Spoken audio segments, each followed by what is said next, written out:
Hello, everybody, today. My name's Leah Gazan, and I'm the proud Member of Parliament for Winnipeg Centre, and I'm very pleased to be with you all today to talk about the beginning of the study of the Red Dress Alert.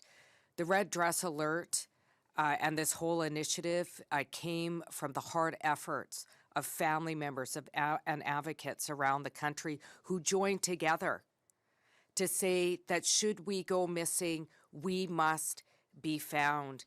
Today, in the Status of Women Committee, we will start the study on the red dress.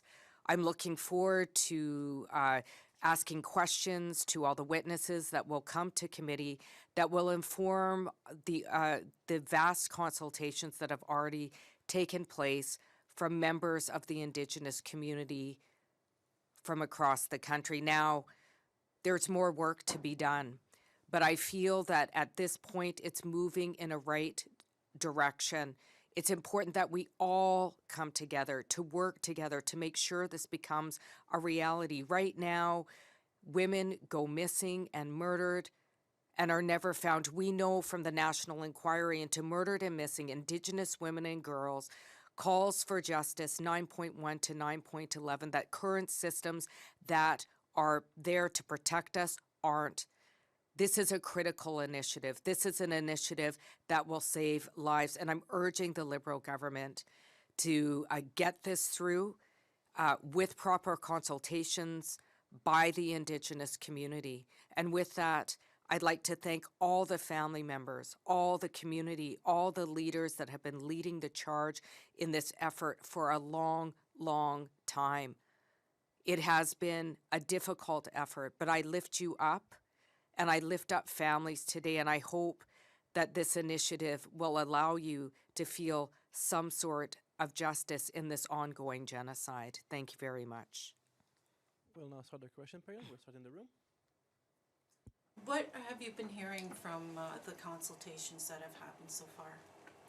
Well, we've been hearing some pretty consistent feedback about a need for oversight, the need to be led by families and communities and advocates, frontline organizations that have been on the ground with this issue for a long, long time. We've also heard a lot of disappointment in the lack of progress around addressing the crisis of murdered and missing Indigenous women and girls, and the fact that this government has only responded to 2 calls for justice to date.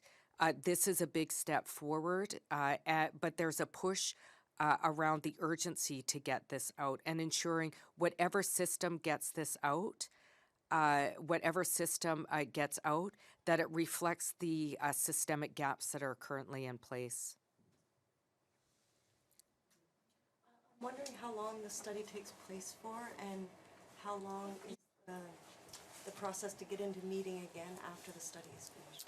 Well, right now, the Status of Women study will take place over 5 committee meetings. There's no finalization about the consultation. We're hoping that the government agrees to a consultation in Nunavut, just because of things like differences in technology. Although we did meet with folks from Nunavut, we felt that that would be better done in person. So we're pushing the government to allow us to go in person to make sure that the people of Nunavut are properly consulted. In terms of the other consultations that will take place, that will be in response to feedback by members that have been previously consulted. What's different in this process, I think people need to understand, is very often government, it's a top-down approach. I, along with advocates, pushed for a grassroots, family advocate first approach up. And so it's actually advocates and family members and organizations that have led the charge that are the first voice in this, rather than a government down approach, which is very different. It's called Decolonizing Systems and Structures. And I know that there's been some questions about it because it is a different way of doing things, and I think the government needs to do things differently if it's really serious about consultation and not speaking with Indigenous peoples after the fact. Do you have a deadline? Or when do you anticipate that it would be in place? Well, there's no specific deadline in place. There's other considerations. Very much, initially when we were speaking about the red dress alert, we very much saw it very much like the amber alert. The difference in this situation is there's other considerations. For example, sometimes women don't want to be found if they're fleeing violence, for example. Complex histories, sometimes impact people wanting to reconnect even with family. So we're figuring our way out through that. It is a critical system, but it also needs to be done well and it needs to be done safely. Apologies. So just on that note, do you see this as, if it's going to follow a system like the Amber Alert, is it going to be reporting to like the RCMP or the police, or do you see an additional body that would need to be in place? So that's what the consultations are about, what that would look like. What we're hearing loud and clear throughout the consultations is that the current systems that are in place are not working. We know that in the National Inquiry into Murdered and Missing Indigenous Women and Girls. And we also know that since the National Inquiry, very little has been done, even in the area of systems, to address some of the calls for justice that were put forth in the National Inquiry. So this is all part of the consultations. We'll see what it looks like after the consultations. We'll now go online with Hélène Buzetti. Go ahead. Hello, Ms. Gazan. Hello. I was listening yesterday evening, the debate about the motion on Palestine, and I listened to your very poignant speech.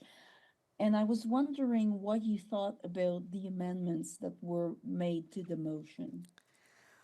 Well, I'm very pleased we got an arms embargo passed through in our motion. I think it's bigger than what I think or what the NDP thinks. We heard very clear calls from organizations and the community to accept the amendments. It's bigger than the NDP. It's about listening to the voices of community, and that's exactly what we did. But how do you feel about the fact that there's no longer a direct recognition by Canada of the state of Palestine, which was the main point of this motion? Look, I know that there's more work to be done. I certainly personally have long called for the state of Palestine. I will continue to do that along with the NDP. This is a step. It is not necessarily the final step we wanted to see, but we did listen to calls for community, and we will continue to push forward to support recognizing Palestine as a state.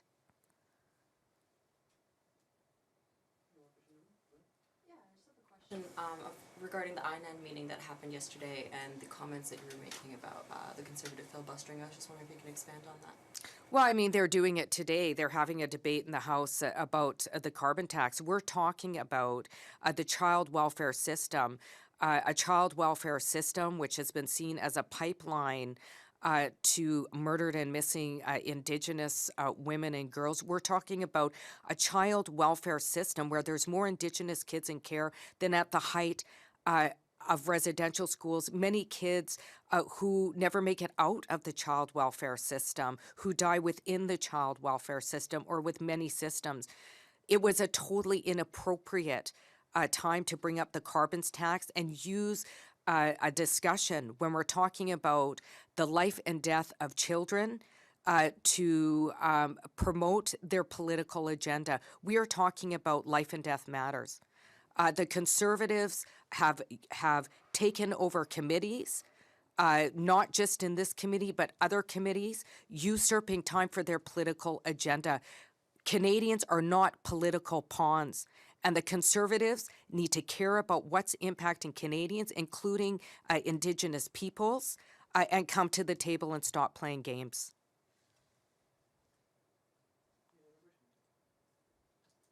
Is there any other question online? Please raise hand function right now. Hélène, go ahead.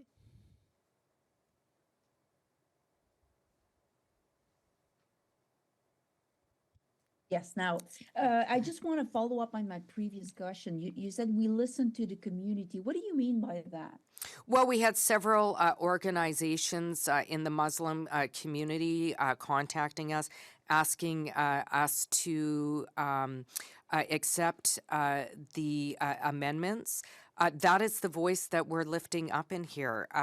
You know, there are people across Canada, both in the Jewish and Muslim and Palestinian sympathetic communities that have been really impacted by this matter.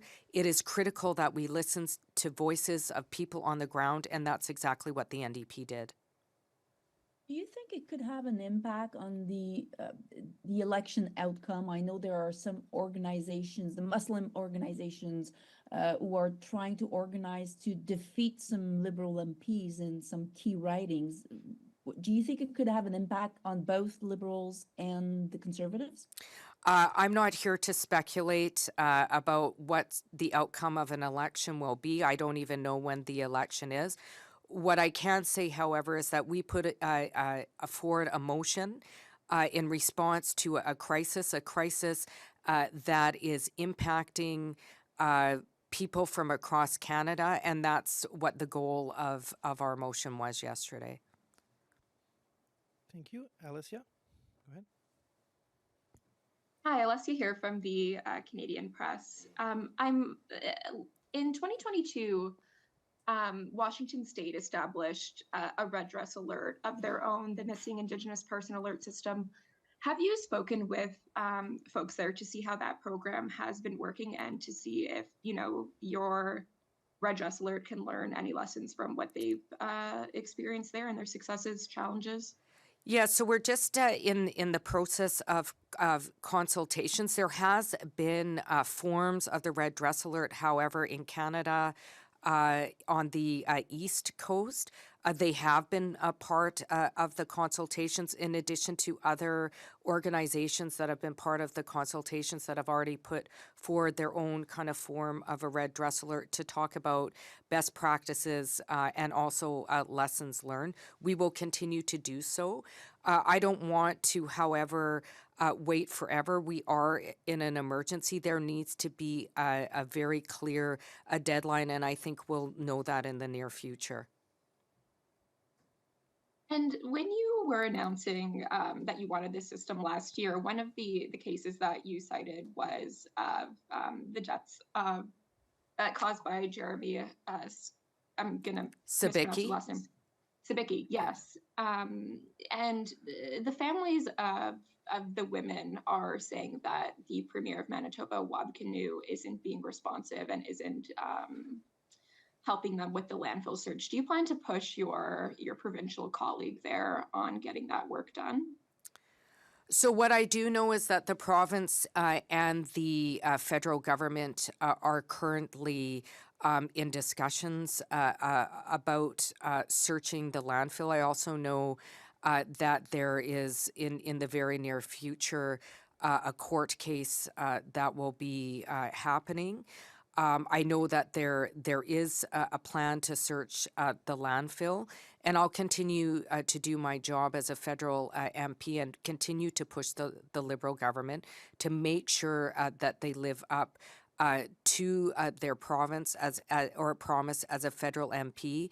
I do know that the case is going to be soon before the courts, and I will be awaiting where to go from there.